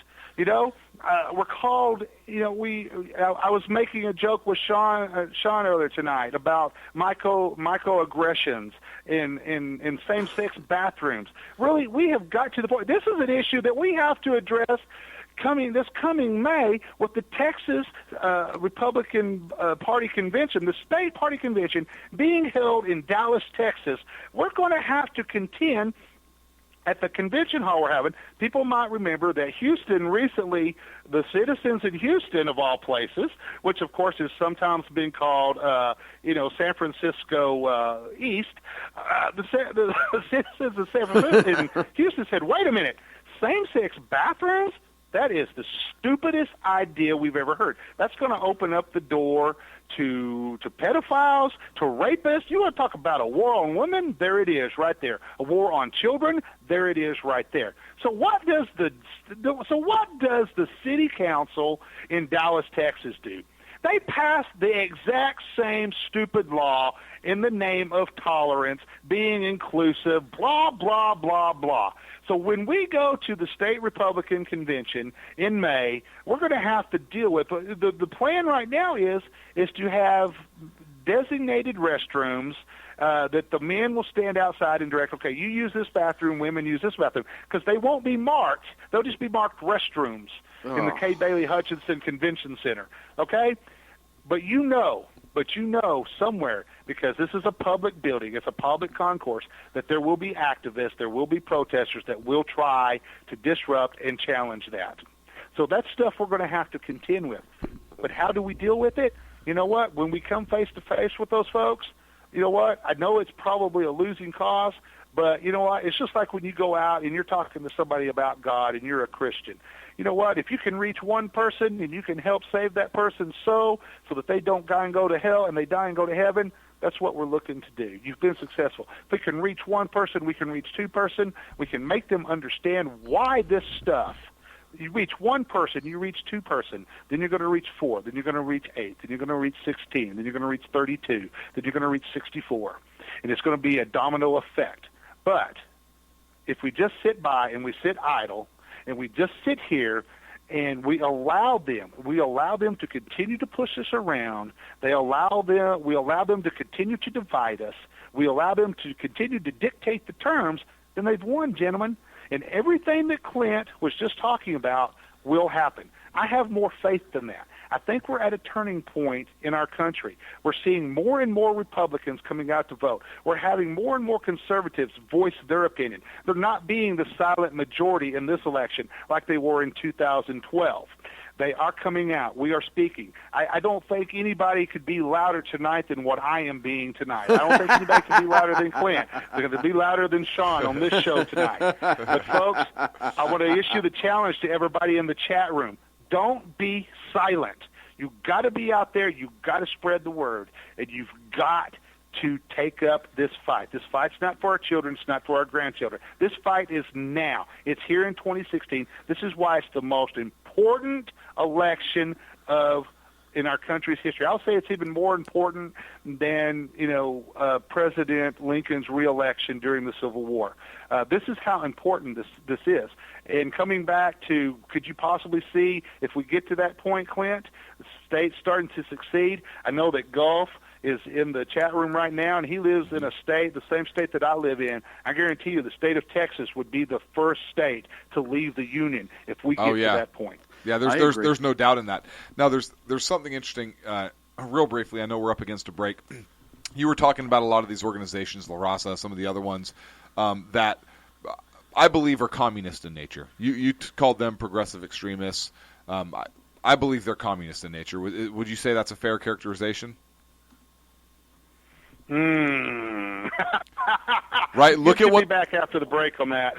Yeah, that's because look at what they want to accomplish. I need another drink on that one. and you look at their goals, and they're socialist at the very least. And I think a strong case could be made for communism. And those of you that are daring on the break, I invite you to look up California Government Code section 1027.5. And read it in its entirety on the break if you dare. All right. We're up against a break.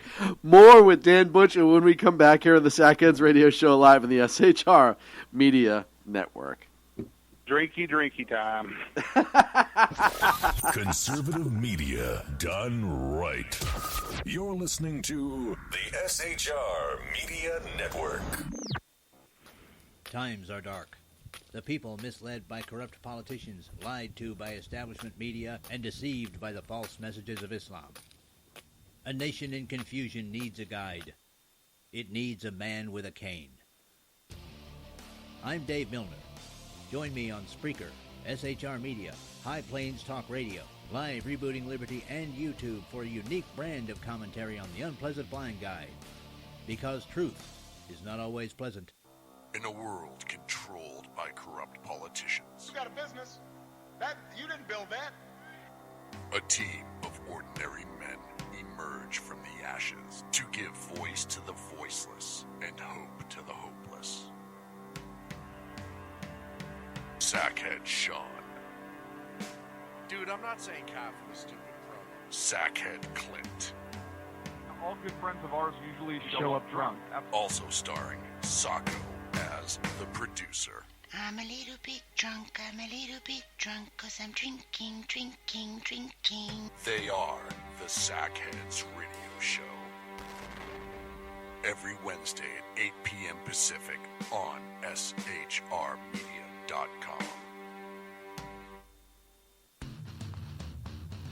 Hey, it's Jersey Joe from Reefer of Common Sense, and we have moved to a new night and time every Wednesday night at 8 p.m. Eastern Standard Time on shrmedia.com.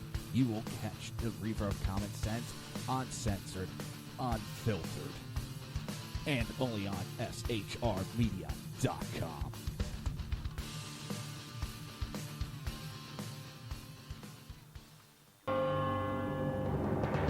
Hello, I'm Matt, a student at Hillsdale College.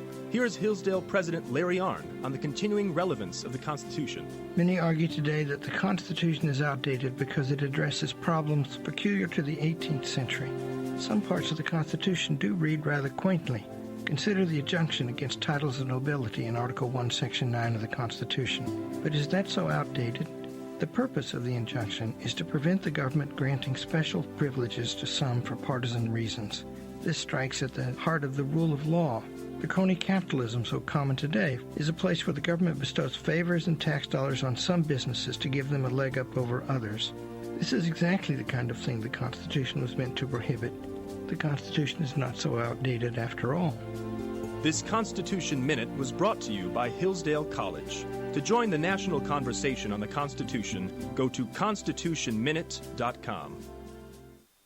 Conservative media done right. You're listening to the SHR Media Network. And we're back to the Sackheads Radio Show. Or should I call it News and Commentary with Dan Butcher, with the special guest appearance by the Sackheads here on the SHR Media Network. Hey, there was a story. You ask the questions, I answer. You know, just in case people don't feel horrible enough listening to this show, and you know, they're not hiding under the bed or buying new optics for their AR or something like that. Which they should be. If you're not buying new optics for your AR, you should be. You should be. The Mexican government has placed 6 states on high alert following the theft of a vehicle with radioactive material. Thank you, Jersey Joe, by the way, for linking this one. No, it'll be fine. They apparently were transporting a rod of Iridium 192 in the back of a pickup truck in San Juan. Because why wouldn't you? Why wouldn't you transport it that way, right? Like, why not? You don't want to have a big armored vehicle with extra protection. No, just blend it in. Just blend it in. Hey, feds. Basically, you're looking for the vehicle that looks like the glowing space ghost from Scooby-Doo. Right. Like, that's what you're looking for. The driver may look like that, too. Of course, this isn't the first time the Mexicans lost Iridium 192. That happened about a year ago. Of course. Which it was found on the side of the road. Well, fortunately, you know,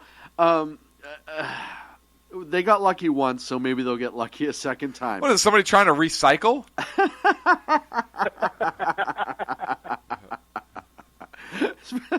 Is this copper? Is this copper? I don't know, but you're glowing. Oh, man.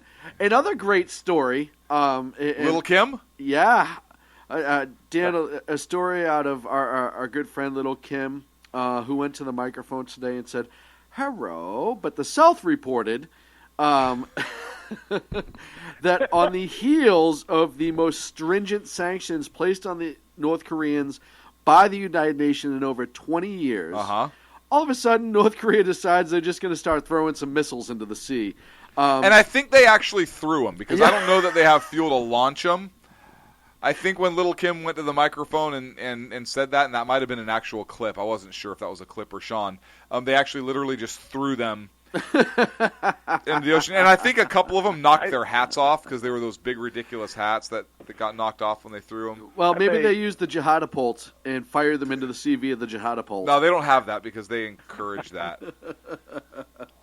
You know what? I think Lil Kim starts lobbing missiles out when he's having to deal with his sexual repression issues. I don't think he has any repression issues. I think he's fine with it. Right. I just think. So here's I need a chat room poll. Is Lil Kim asexual? Oh, I think he's bisexual. He's bisexual. Yes. Like bi? I don't know. I read a story. Is he a man or is she a woman? Well, and again, before we get too much off topic, but I did read a story that he, on a regular basis, will go into high schools and sometimes middle schools, or the equivalent of middle schools, and tell female students, like, hey, you've won a trip to, like, the national compound or whatever, and sometimes they've never been heard from again. So, who knows what Lil Kim is, but I think it's funny that on the heels of the sanctions, and then with the upcoming joint Operation South Korea, with the Rock Marines, we're doing a big thing on the border. This is coming out once again. Ken says he's got a penile stockpile. I don't know if the UM's confirmed that yet. And South Korea said the projectiles could be missiles, or it might be artillery, or rockets. So are they breaking the armistice or yet again? Or stones, or sticks, or generals, or maybe they were skipping rocks. Well, we know he likes to kill generals in new and exciting ways, so it could be generals. Could be generals. That would be a step away from. Could be his privates. It could be his privates, or it could very well be corporal punishment for his privates. So you never know. Wang. So that's another fun story. And I'm just going through all the news that I've come across through the course of the day. It's made me laugh because I liked hearing Dan's reaction. Today, Yahoo released that there's been a spike in Google searches for the term, how do I move to Canada, based on Trump's super huge Tuesday win. It's been... It is up 350% in the last 4 hours, and up to 500% the following day. And you've had and we've talked about this before. You have people like Al Sharpton, Rosie O'Donnell, Raven Simone, and some other people who said if Trump gets elected, they will move to Canada. I have to ask the question, is that a reason that some people may now actually vote for Trump? Yeah. Yes. Miley Cyrus, the bastion of moral fiber that we all love for our children to strive for, was the latest to come out and say, Donald Trump is evil. I'm going to move out of the country if he is elected president. I think I would personally buy her airline ticket to move. You know who I would like to see move? And I've been thinking about this, is the UN. I hope the UN goes too. If they're so sick and tired, you know what? Hey, guys, let's not move you to Canada. Evidently, all of you are socialist anyway. You know what? Let's move you over to, I don't know, I think North Korea. I think Lil Kim would love to have Venezuela. Of new citizen slaves over in his country. Can you imagine? We were talking about missiles earlier. The next time we have sanctions, can you imagine him strapping, somebody, like the likes of one of these, Hollywood stars saying, I'm going to move out of the country because da-da-da-da-da, strapping them to the top of a missile, like the scene from Dr. Strangelove, yeehaw, riding the missile out. These people. Look, I'm sorry. I was researching something. Hey, Dan, I was researching something. All I heard is Hollywood strap-on. Can you go on with the rest? Please, I missed some of that. Now, going back to Trump. Tomorrow, former Massachusetts governor and presidential candidate Mitt Romney is having a press conference. And a couple years ago, and Joe, I wish that guy would just shut up. And Jersey Joe linked this in the chat room. Mitt was out talking about what a great guy Trump was in Nevada with business, et cetera, et cetera. I don't know what the basis for this is going to be. Now, honestly, I can tell you what it is. One or two things. Is he going to come out against Trump for the establishment? Is he going to pull something insane and maybe announce to try to split Trump votes? Because you got to understand, a lot of Northeast conservatives are the same type of conservatives, and he is the more statesman-esque view in their opinion. Will he do that to split the votes away from Trump? Clint, I'll let you go first. I think Chris Christie's going to be his vice presidential nominee. Okay, but what's Mitt Romney going to say tomorrow? I think he's going to support Trump. I don't think he has the cojones. I don't think the Republicans want to split that ticket any more than they've already split it. I think they're trying to consolidate because, look, if either Rubio or Cruz got out, they would be beating Trump. So I don't think that you're going to have another Republican come in to try and split those votes because people are tired. Look, this is people voting against establishment Republicans, which Romney is. Yes. So you're just splitting that vote even more. You're not pulling votes from Trump. People that support Trump support him whether he cusses somebody out or whether he's an evangelical. I mean, it doesn't matter. They support him. They're going to live or die by Trump. So I don't think that Romney getting in would split votes. I think the establishment understands that, and because of that, I think Romney's going to make that endorsement. But I did notice Chris Christie's big, fat jowls standing behind Trump at his press conferences and so forth, and speeches yesterday. So I think that I would be surprised if Chris Christie were not on the short list for a running mate for Donald Trump should he get the nomination. Dan Butcher. Mitt Romney is going to come out tomorrow and absolutely trash Donald Trump. The war is going to escalate a little bit. There are reports out there that Mitt Romney is going, although the Rubio campaign is denying this, they could be denying it just to kind of head off the story a little bit, but there is some speculation that tomorrow that Mitt Romney is going to come out and throw his support behind Marco Rubio. So I hope you're really right. Add an entire new dynamic to this race if that happens. One thing is for sure tomorrow: the feud between Mitt Romney and Donald Trump is escalating even further than what his ongoing feud, if you want to call that, is between Marco Rubio and Ted Cruz. Because at some point, Ted Cruz because Marco Rubio is actually backing off dramatically from the rhetoric against Trump. Earlier this week, Cruz is saying the usual stuff he says. Trump is saying the usual stuff he says because I think they know eventually they're going to have to be talking with each other about vice presidential combinations and stuff like that, about the ticket.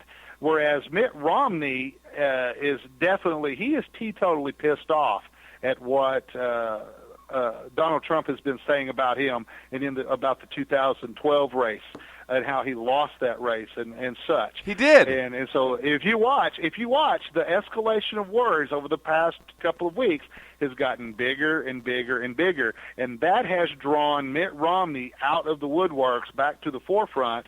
And some in the Republican Party are saying, hey, maybe Mitt Romney is our best chance to there's no way maybe to slow down in the timing of this, as we're heading into the next series of states where we have winner-take-all states with the primaries, the timing of this is very specific, very significant, and he is going to be talking about how disastrous a Donald Trump how disastrous it could be for the Republican Party if Trump is the nominee, how disastrous a Trump presidency could be. But the other kind of underlying part of this story is because of the close relationship that Mitt Romney and Marco Rubio do have, that he is going to actually throw his support behind Rubio. I hope so. I don't know that that's the case because I think Romney still wants to be relevant, and right. I think that if he gets behind Trump, he may have a shot at a vice presidential bid. And I think his ego would allow him to support Trump in that case. Kind of like what Christie did when he took down Rubio and then got out of the race, and now he's got his head so far up Trump's posterior that he can't see straight. So right.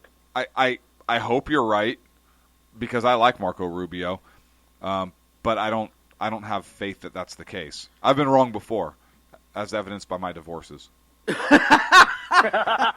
Take it from me. and our good friend, the underground professor, would agree with you on that, Clint. I think he's going to come out against Trump.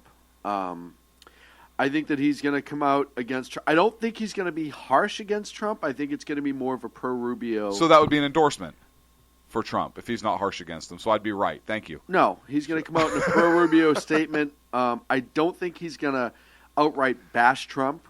I think there'll be a lot of alluding to Trump without necessarily going after Trump directly. So we have three different answers here. And like I said, I also would not be surprised if he throws his name into the ring. I seriously, part of me thinks that at some point Mitt woke up and he said, now's the time. So you know who wouldn't surprise me if he throws his hat in the ring? Is Rick Perry.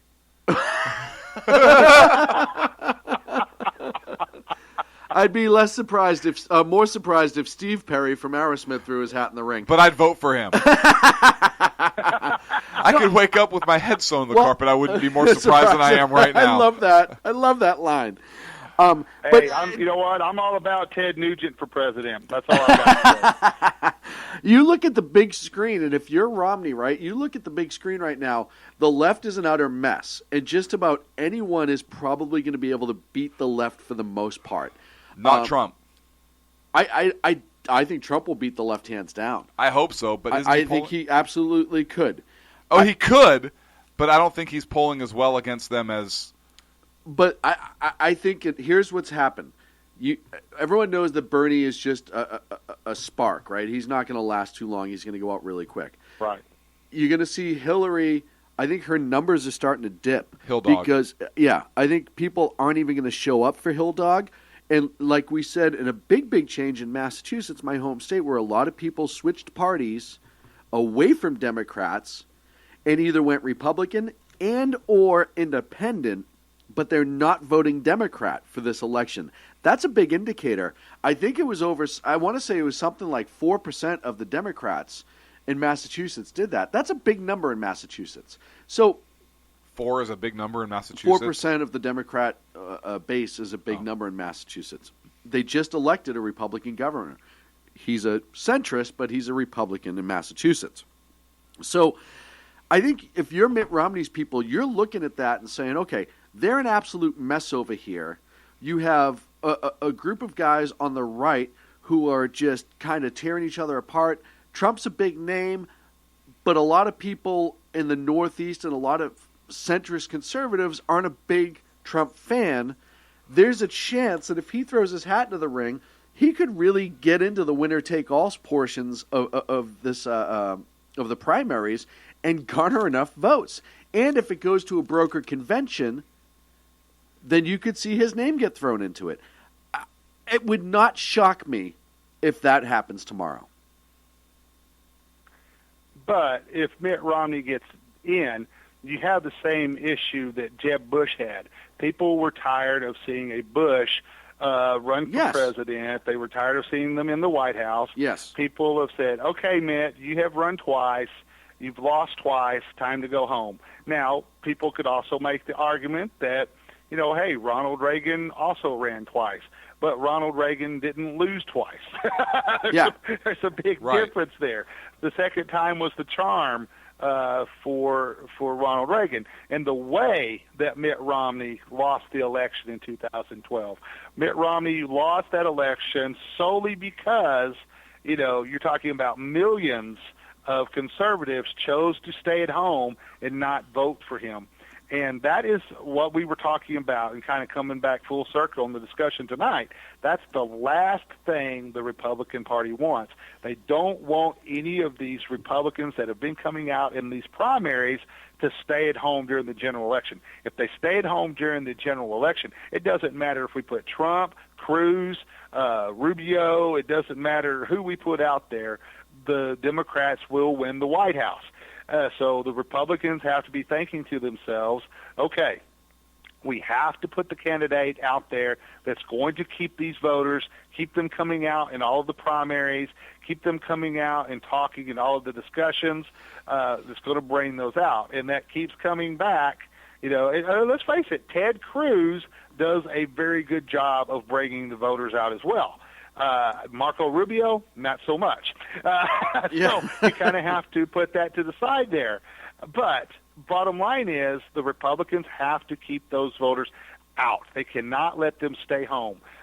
Because the Democrats, because in 2012, the Democrats did not come out and vote like they did in 2008 for Barack Obama, but we still lost because the Republicans stayed home in greater numbers.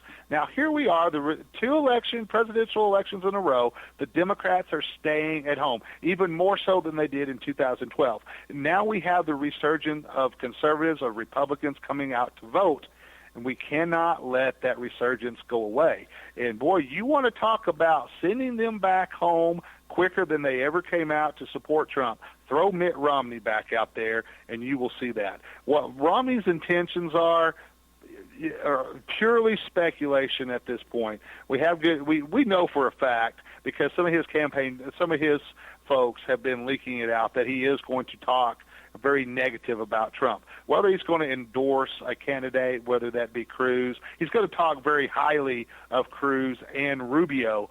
If he does endorse, he would be more likely to endorse Rubio, just because they do have that close relationship. But the worst thing that the Republican Party can possibly do is let Mitt Romney stay out there any longer than what he possibly does to give this speech tomorrow. As soon as he gives that speech, he needs to go back home to Utah and stay there. Because as soon as he and the other question is, how long will he stay out there? Because you know that Donald Trump is licking his chops and is going to absolutely savage Mitt Romney tomorrow on social media. Yeah. If that's exactly what happens, then yeah, I absolutely think he's going to hit Mitt on everything that he was wrong about, on everything he was soft about. He's going to hit him on why he's lost all the elections that he's run for. He will absolutely go after Mitt Romney. And I think what Donald Trump should do, if that's the case, is just to say, listen, why are we even talking about Mitt Romney? He's irrelevant. Honestly, he's lost 2 elections. He was wrong about most things. I don't even need to address Mitt Romney. And that's all he has to say about Mitt Romney. And most people like me would be like, yeah, that's true. Yeah. But you also, like I said, never put aside the fact that he's a little bit of an egotistical maniac, because he is. And you don't know what he's going to say when that mic goes on. Not that Mitt is a... Does Donald Trump have Tourette's? This is a pressing issue. Well, if he does, then he would be protected, because at that point, he would absolutely be like on disability, wouldn't he? Right, and he'd get that vote, that voter base. Something to be concerned about. If they could get themselves to the polls, I don't know. I think it's something to be concerned about. Yeah. Because you don't know what he's going to say when the microphone turns on, right? He could be like, Romney, fuck, shit. I mean, and that's a Trump statement right there. Right, that's the exact statement. That's that might have been a direct quote. So that's going to be a big deal. And then, let's see, the next time we talk, we're going to have, a week from now, we will have... Who won Alaska anyways? Anybody know Cruz. Or care? Okay. Cruz. Yeah. So I think we have, 3 more primaries in the coming week? Dan, am I right about that? Yes. All winner take all states, if I'm not 100%, if I'm not wrong on that, but I believe I am. So you believe you are wrong on that? I believe I'm right on that. Okay. You're going to have Kansas, Kentucky, Louisiana, and Maine. That's 4. That's 4. That's and then, not 3. Actually, March 8th, which is 6 days from now. Hawaii, Idaho, Michigan, and Mississippi. But that's more. That's more. You're 100% right, buddy. It is. Yeah, and it's pronounced Hawaii. 154 delegates on March 5th, and then somewhere close to 150 on the 8th. So you're looking at another 400 possible delegates in the next week, and it's winner take all. So you're looking at, if you add those two together, math. So right, that's a lot of math. You're looking at math, and that's and if you look at the delegates for the Republicans right now, you have Trump at 319, Cruz at 226, Rubio at 110, and then on the other side, on the Democrats, it's wrapped up. You have Clinton at 1052, Bernie at 4. Bernie at 427, but Clinton has just about all but 4, I think, superdelegates. She only needs 2383 for the nomination. Said it's a done deal. Republican side, there is still, you need 1237 for the nomination. There's 9 innings, folks. And there's 1777 left. So anything's a possibility, but, you know. Yeah, it's going to be interesting to see what's going to happen in the next couple weeks. And like I said, I think Romney's thing tomorrow is going to be bigger news than it's being set up to be. I really do. That's my belief, but we'll see.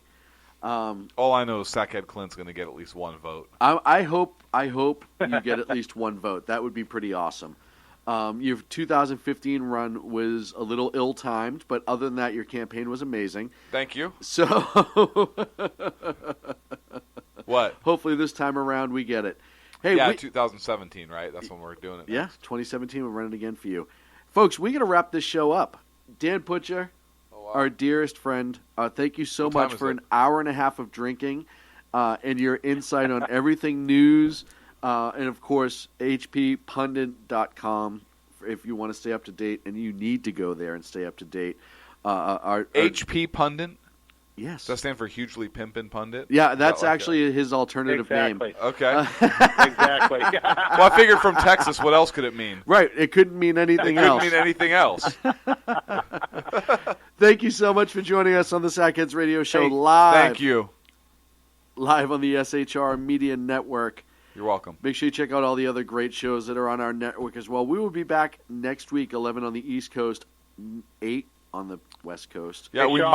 might have a special show next week. We might. Yes, Dan. Yes. Yeah. Hey, Sean. Yeah. Let me promo real quick what we're doing tomorrow night. Oh, yes. Tomorrow night on SHR Media, High Plains Talk Radio, we will have a special broadcast tomorrow. It will actually start at 10 p.m. Central Standard Time, 11 p.m. Eastern Standard Time. After the debate, I will be joined by one of the most popular conservative writers in the country today, Jeff Duntz, who is, of course, you guys are very familiar with. He writes the very popular website, The Lid. He's also hosting the newest show on SHR Media and High Plains Talk Radio called Fomenting Freedom. Jeff will be joining me tomorrow night. Jeff will have a unique perspective because he is at CPAC right now. So Yes. we'll also have an update on the mood of the conservatives at CPAC on Donald Trump. So make sure you tune in and join us. Absolutely. Tune in tomorrow night here on the SHR Media Network. Clint, you had closing words. Yeah, I don't remember what they were. Words to live by from Sackhead Clint. Check out my autobiography when it comes out. Writes itself. Take it from me. Take it from me. A Million Things to Do Wrong. Or What Could Go Wrong. Or What Could Go Wrong. A love story. Hold My Beer, watch this. Hold my beer, watch this. We will see you next week, folks. Thank you so much for joining us. Have a great rest of your day. Another drink. Conservative talk show in America, Sackheads Radio. And listen, there are no people better on the air to give you the best in conservative talk than Sackhead Sean and Sackhead Clint. And we're working on the immigration papers for a certain other guy who happens to work here too. For those who are tuning in around the world to the best in late night conservative talk, Sackheads Radio. Talk News. Talk News. Radio. Talk News. Talk News. Radio.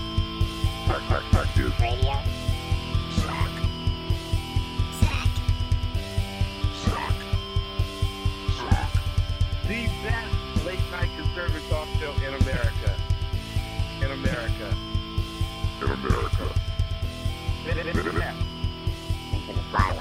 And in this web was a large, I'm pretty sure it was the biggest spider I've ever seen.